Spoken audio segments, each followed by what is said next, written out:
おお、めっちゃ綺麗。なんかヨーロッパだね。楽しい。We can start the tour now.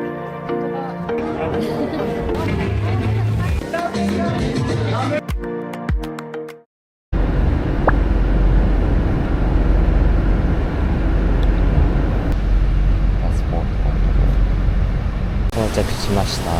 これからカウチのホストの方の家に行きます。ブカレストは雨です。結構道冠水っぽくなってたりしたよね。楽ちん30倍90円だ。ルーマニアはすべてクレジットカードで行けます。バスも電車も。ウェブサイドには事前にチケット購入が必要と書いてありましたが、行けました。初めての場所でオンタイムにつけました。公共交通機関はどこも同じですね。ギリシャからメトロとトロリーとバスとトラム。じゃあルーマニアのチョコレートがあるの？すぐわかるよ。ルーマニアの国旗の色。あ、そうなんだ。あった？うわ、ほんとだ。60円。あ、でかいやつもある。いいね。トラムで旧市街に観光ですね、今日は。ペットボトルの水を買ったらデポジット料金が取られた。 0.50 30倍だから15円ぐらい。 EU 全部そうなのかもしれないけど、ルーマニアはボトルのデポジット料金を取ってて、ボトルを返却するスポットがいくつか用意されてるんだけど、それを返却すると返ってくるっていう。面白いね。面白い。でも日本はさ、それがなくても分別がされてるから。さあ、ルーマニアのブカレスト観光です。今日はストルーマニアにいるんだよね。明日はでもホストの人にラテンダンスをやってる方で誘ってもらえてるけど、どういう感じ？すごい忙しそうな人だからさ。国連で働いてる。これなんか今日はフリーツアーっていうのを使って散策してみようと思ってます。トルコであったね、ピャロイとセレンにフリーツアーいいよって勧められて、ラドさんにも勧められて、その自分たちで散策するのもいいけど、フリーツアーでその歴史を知りながら街を回るっていうのがね、できるらしいから。いいね。ね。自分の英語の勉強にもなるし。がね、フリーなんだけど、一応最後にチップは払うらしくて、実質それがツアー代金は相場が10ユーロからぐらいだから、1人1500円ぐらいで2時間半か3時間ぐらいのこう街歩きをしてもらえるっていう、試しにね、やってみようと思います。と2カ国目ですが、どうですか？そうね。まあでもどうですか？街並みは同じような。多分歴史的な建造物としては、ルーマニアはドラキュラがすごい有名で、お城っていうのが結構、ブルガリアにお城ってあんまなかったよね。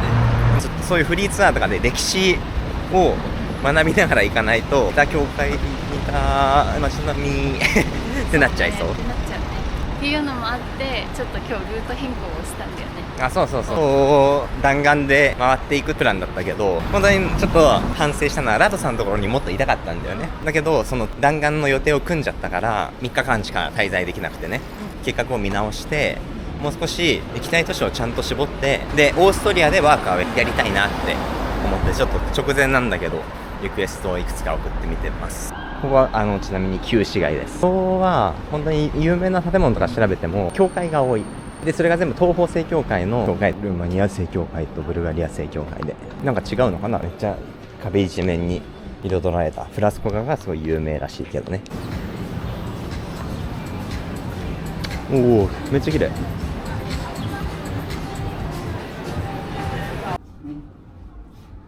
こういう村が有名らしい。めっちゃおしゃれじゃない？なんかカラフル。ね。ここはリプスカニ通りっていう通りらしい。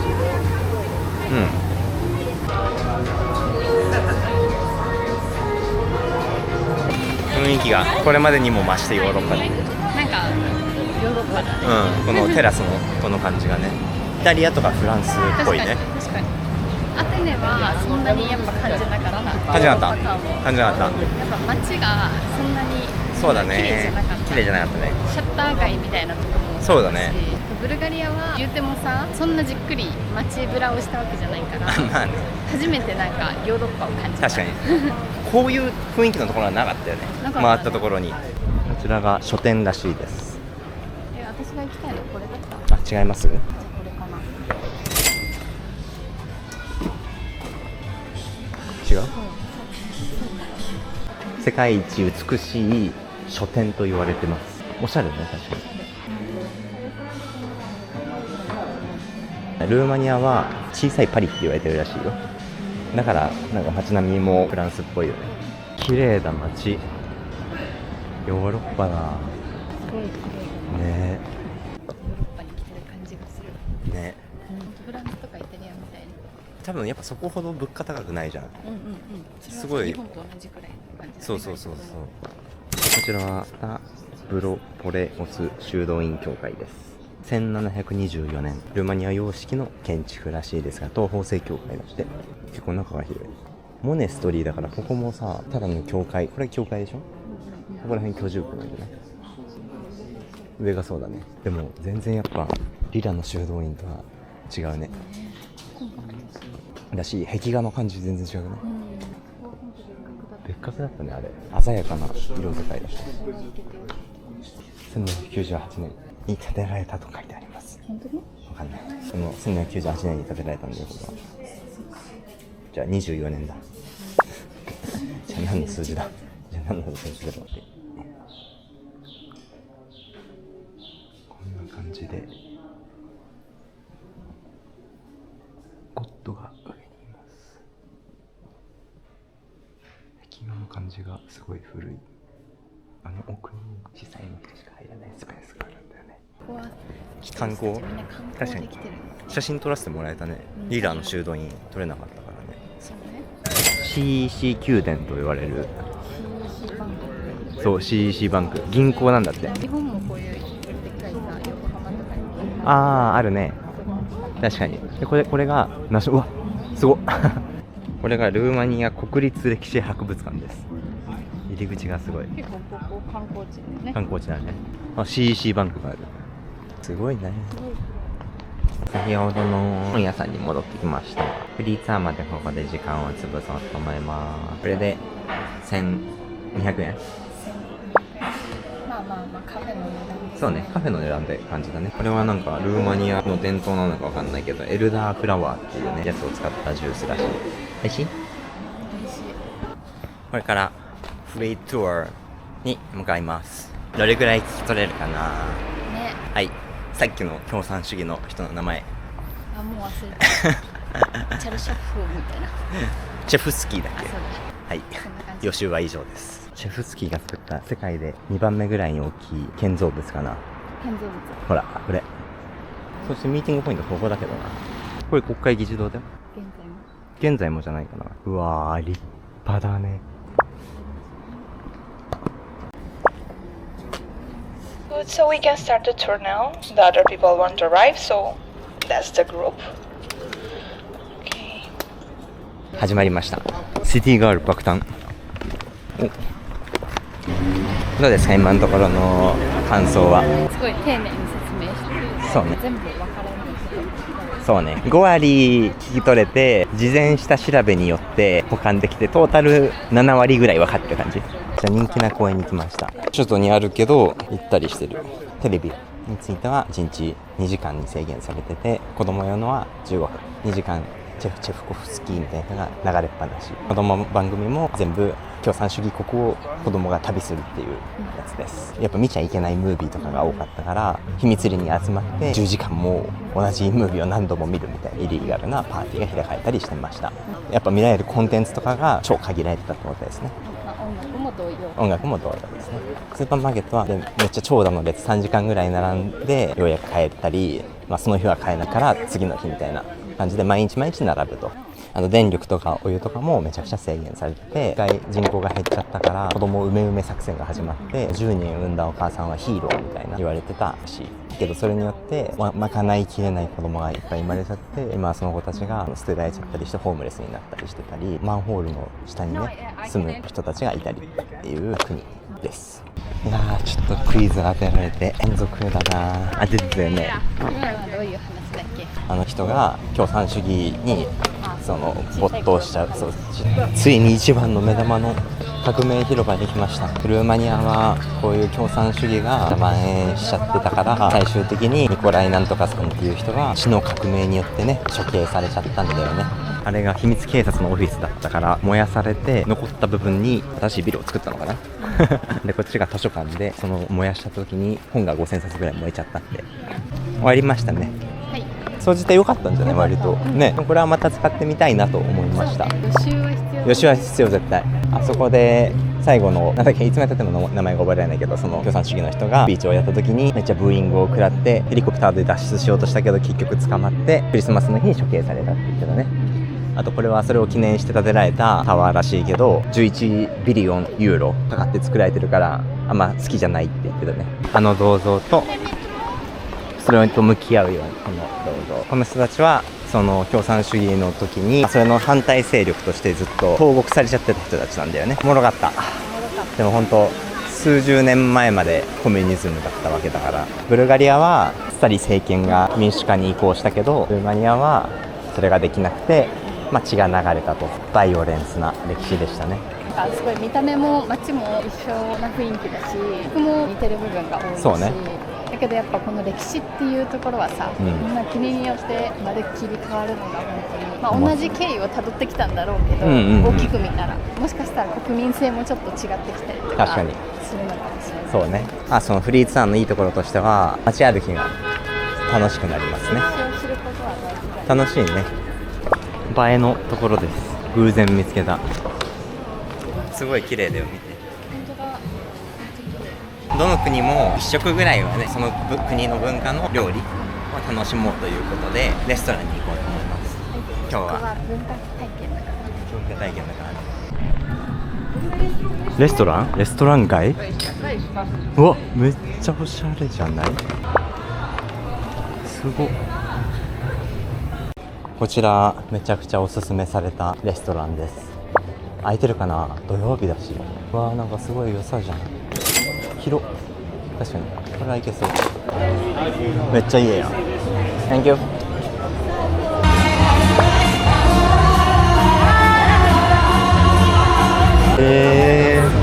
ごいいいじゃん。これがサルマーレ、ロールキャベツ、お酢でつけたキャベツで巻いたロールキャベツらしい。これがママリガトウモロコシの粉とバターを使った主食パンみたいなやつ。これがスープ。美味しそう。絶対好き。食べていきます。キ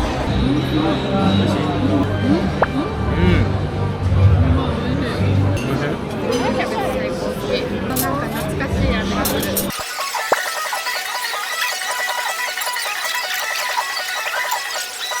でデザートはちょっと食べに行こうと思うんですよ。この通りだった気がする。リオエリア。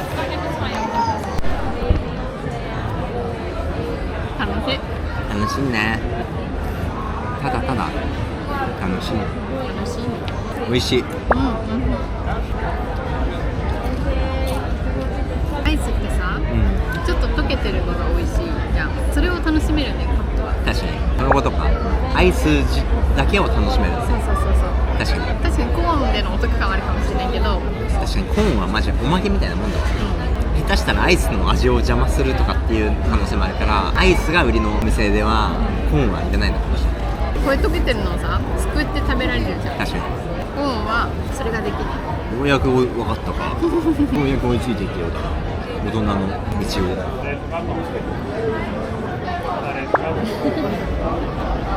かわいい。最後に今日は噴水ショーを見て一日を締めようと思います。夏の間かつ金土日だけ行われる噴水ショーです。ここはでもすごい大きい噴水らしいよ。めっちゃ人いる。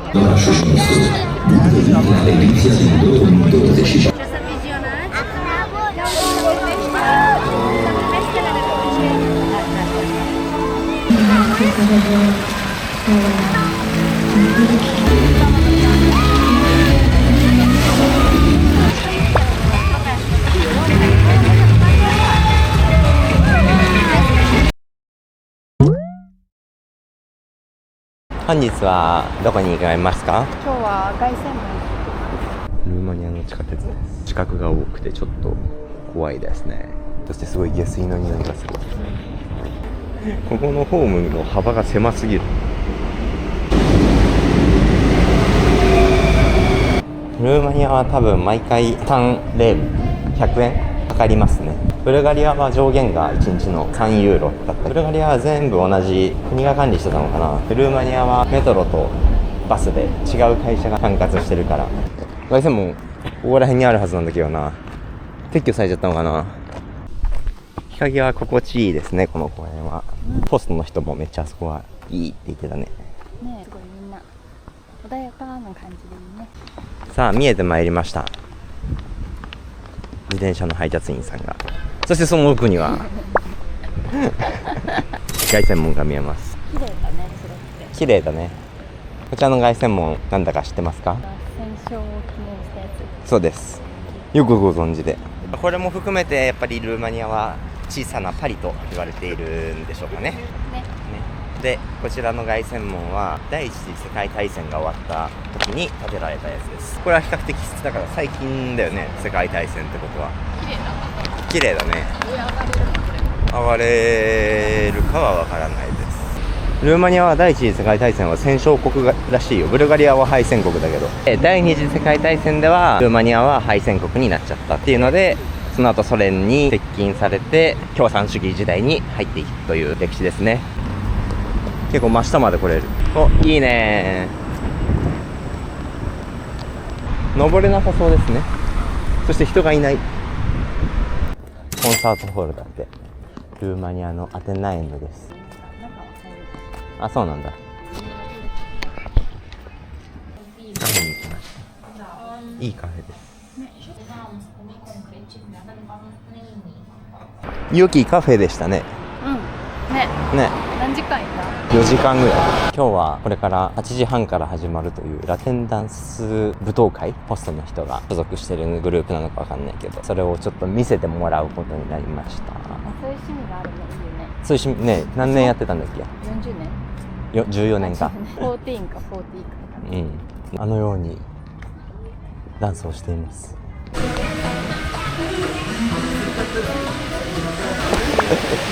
あんでやばくない？やると前に。